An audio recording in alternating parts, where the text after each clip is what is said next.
नमस्कार, मी doctor Sachin Jhambare, numerologist, वास्तू consultant आणि ॲस्ट्रॉलॉजी. आता थोडासा उशीर आला, मला वेळ भेटला नाही गौरी गणपतीबद्दल. थोडक्यात आता गौरीबद्दल थोडी माहिती सांगतो, गणपतीबद्दल.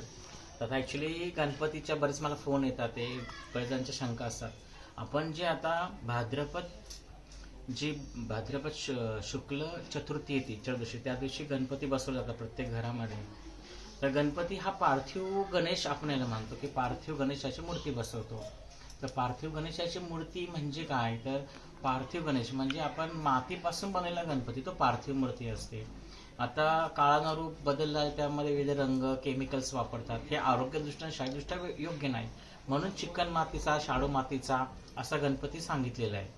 तर आता ह्या गणपतीमध्ये गणपती ऍक्च्युली फक्त पेराच्या एक बोटापासून एक वीतपर्यंत एवढाच गणपती देवघरामध्ये असा किंवा घरामध्ये असा, अशी संकल्पना आहे. पण आता बरेच मोठे गणपती, मंडळामध्ये मोठे गणपती असतात. तर ही संकल्पना शास्त्रदृष्ट्या अमान्य आहे, ती मान्यता नाही त्याला. बरं ठीक आहे, ते झालं. आता जो आपण पार्थिव गणपती बसवतो, ऍक्च्युली ह्या पार्थिव गणपतीमध्ये देवपण हे फक्त एकच दिवस असतं. म्हणजे सकाळी त्याची प्राणप्रतिष्ठा करून संध्याकाळी त्याचं विसर्जन, शक्यतो किंवा नाही झालं तर दुसऱ्या दिवशी, म्हणजे 1.5 दिवसाचा गणपती ही मूळ संकल्पना आहे. नंतर मग ती संकल्पना अशी रूढ झाली की गौरी आहे तोपर्यंत आम्ही गणपती ठेवायचा. पण शास्त्राने गणपती फक्त 1.5 दिवसाचाच सांगितलेला आहे. आता नंतर गणपती समजा बरेच जणांचा शंका येतात की आम्हाला सुतक पडलं तर आम्ही गणपती, समजा गणपती पहिल्या दिवशी बसून दुसऱ्या दिवशी सुतक पडलं, तर मग दुसऱ्याकडून तुम्ही त्याची विधिवत आरती करून, पूजा करून, तसं तुम्ही दुसऱ्या दिवशी विसर्जन केलं तरी चालेल, कारण की 1.5 दिवसा गणपती असतो. मग अशा सुतकाच्या वेळेस तुम्ही दुसऱ्याकडून आरती करून घ्या, दुसऱ्याकडून पूजा करून घ्या. समजा गणपती बसला आणि त्याच घरामध्ये जर एखादी घटना दुर्गवेळी घडली, कारण शेवटी जन्म मृत्यू हा आपल्या हातामध्ये नाहीये, त्याच घरामध्ये काही दुःखद घटना झाली, कोण आपल्या घरामध्ये गेलं, तर अशा वेळेस दुसऱ्याकडून त्या गणपतीची तुम्ही पूजा अर्चा करून त्याचं विसर्जन करू शकता. कारण की आपल्या घराला ज्याच्या घरी जे समजा देहांत होतं, त्या घराला अशौच प्राप्त असतं, तर आपण सुतक म्हणतो. ही झाली गोष्ट. परत दुसरी शंका बऱ्याच जणांची अशी येते की समजा आता आम्हाला सुतक आधीच आलेलं आहे, तर आम्ही गणपती बसतो. गणपती हे व्रत आहे, हे कुळाचार, कुळधर्मामध्ये पडत नाही, हे व्रताचार आहे. तो गणेश चतुर्थीचा व्रताचार आहे. तर व्रताच्या मध्ये एका दिवशी लोक पावला तरी चालेल, पण नाही जमलं तुम्हाला, आमचं सुतक 2 दिवसामध्ये सुटते गणपती, तर तुम्ही दुसऱ्याच्या हातून गणपती बसवून घेऊ शकता, त्याची प्राणप्रतिष्ठा करू शकता, आणि तुमचं सुतक म्हणजे तुम्ही पुढचे छोडोपचार, तुमचे सोपस्कार करू शकता. गणपती ज्या दिवशी येतो तो चतुर्थी असते, म्हणजे चतुर्थी आपली चतुर्थी तिथी ही कधीपर्यंत आहे त्यापर्यंतच त्याची प्रतिष्ठा करायची असते. आता हे झालं गणपतीबद्दल काय. आता गणपती बरेच गेले. आता गौरीबद्दल सांगायची गोष्ट म्हणजे, आता गौरीमध्ये ज्येष्ठा 2 गौरी असतात. आता बरेच जण म्हणतात गौरी ही गणपतीची बहीण आहे, पण गौरी हे पार्वतीचं नाव आहे, हे पार्वतीला गौरी म्हणतात, ती गणपतीची आई आहे.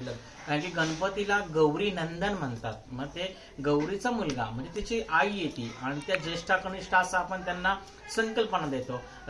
ज्येष्ठा कनिष्ठा म्हणजे मग एक तर ती पार्वती एक झाली आणि गंगा झाली. पार्वती आणि गंगा ह्या दोघी जणी त्या 2 गौऱ्यांचं प्रतीक आहे. नंतर गणपती आपण समोर जी बाळं ठेवतो, ते बाळ म्हणजे तो छोटा विनायक आहे. गणपती नाव हे त्याला जेव्हा हत्तीचं शेर बसवलं तेव्हा त्याला गणपती नाव पडलं. आधी तो विनायक होता, मग तो छोटा जे लहान बाळ असतं ते विनायक असतं, म्हणून ते छोटा बाळ एक आपण समोर ठेवतो. नंतर परत आता बरेच जणांच्या शंका असतात की बाबा गौरी आमच्या घरी, आम्हाला सुतक आला, आम्ही गौरी कशा बसवू. मग म्हटलं ना की समजा तुम्ही दुसऱ्याकडून गौरी बसून त्यांच्याकडून ती पूजा त्याची करू शकता.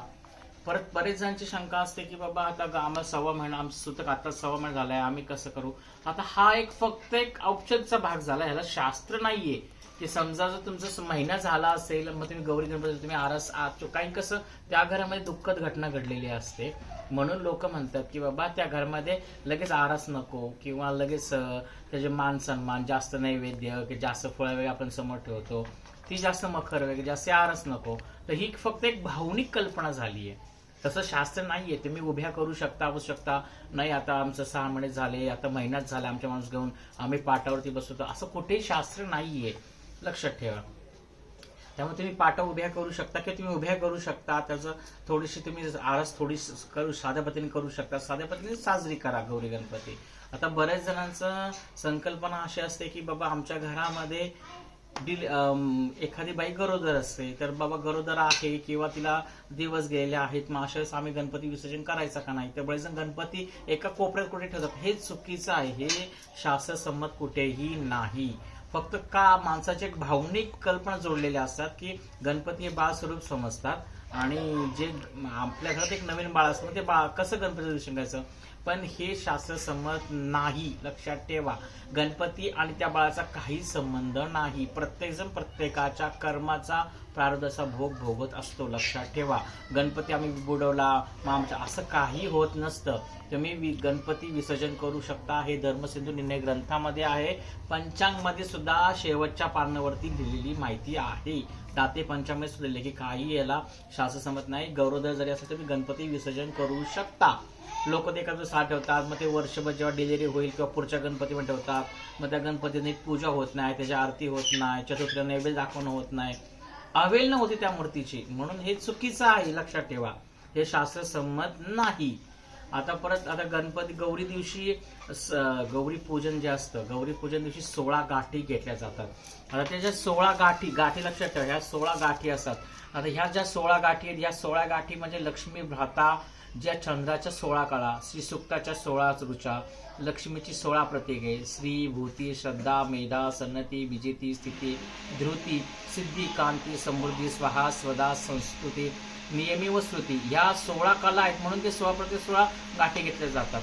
म्हणजे तेच मानवाच्या 16 सहज प्रवृत्ती, 16 विद्या व 16 स्त्रीचे 16 शृंगार, अशा विविध प्रकारे 16 संख्येचे महत्व असल्यामुळे दोरकातील पदरांची संख्या ही 16 असते. म्हणून आपण त्या 16 मुठी आणि 16 गाठी घेतो.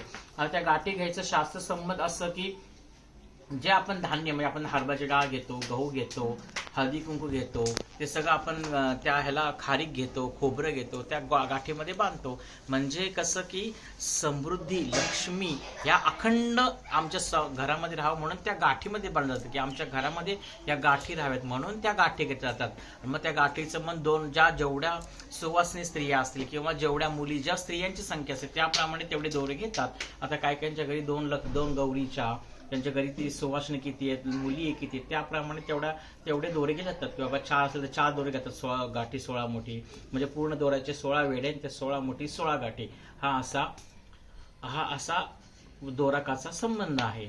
आता ज्येष्ठा गौरी घेताना ही अनुराधा नक्षत्रावरती असते. नक्षत्रावरती गौरी जी येते, ज्येष्ठा गौरी जी येते ते अनुराधा नक्षत्रावरती देवता आहे तिथे.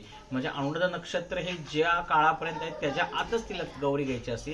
दुसऱ्या दिवशी ज्येष्ठा चालू होते, ज्येष्ठाला ती जेवते आणि मूळ नक्षत्रावरती जाते. मूळ नक्षत्राचं दिवसभर असेल तर तुम्ही दिवसभर कधीही त्याचं विसर्जन करू शकता. हे असा या गौरी आणि गणपतीचा संबंध आहे. आता बरेच जण म्हणतात आम्हाला सूतक पडलं, आता ह्या वर्षी गणपती बसल्यानंतर सूतक पडतं, गौरी गणपती विसर्जन करायच्या का. गौरीचे मुखोटे, आता गौरीचे मुखोटे हे पीओपीचे असतात, फायबरचे असतात, त्याला काही संबंध नाही ते विसर्जन करायच्या. तुम्ही त्या खोक्यामध्ये एका साईडला ठेवून देता पॅक करून, त्यांना हात लावत नाही, त्यामुळे त्याचा काही संबंध नाही की विसर्जन करायचा. सूतक हे माणसाला असतं, दैवताला सूतक नसतं, त्यामुळे त्या विसर्जन करावं असं शास्त्रसंमत कुठंच नाही. अशा खूप चुकीच्या रूढी परंपरा आपल्या इथं पडलेल्या आहेत. तर ह्या चुकीच्या रूढी परंपरा बदलाव्यात, कुठेतरी बदल घडवला पाहिजे. शास्त्र काय सांगतं हे लक्षात ठेवा.